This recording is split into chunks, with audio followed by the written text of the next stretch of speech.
Ernesto era o máis pequeno de 5 irmáns e probablemente o máis traste. Saía todos os días da súa casa de Corrigatos coa intención de ir á escola, pero ás veces prefería quedar na rúa facendo trasnadas.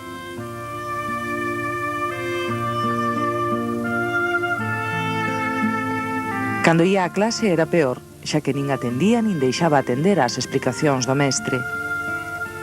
Era moi lieiro e montaba un follón por calquera cousa, metíase cos outros rapaces de seguido e non paraba de revolver. O mestre non sabía que facer con el e a miúdo acababa castigado contra a parede.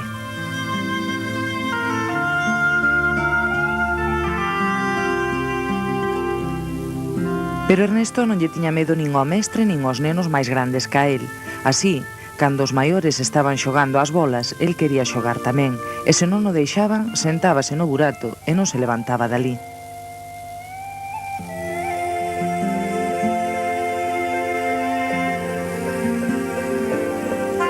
Un día, un neno grande colleuno polas pernas e arrastrouno para quitalo de enriba do burato, e el, que tiña moito xenio, colleu as bolas e tiroullas con forza. O rapaz tivo que soltar a Ernesto dolorido polo golpe.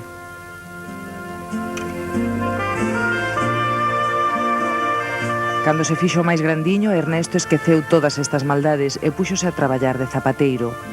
Ao chegar á Arxentina, seguiu no mesmo oficio e foi na zapatería, onde coñeceu unha arxentina filla de lucense, que hoxe é a súa muller.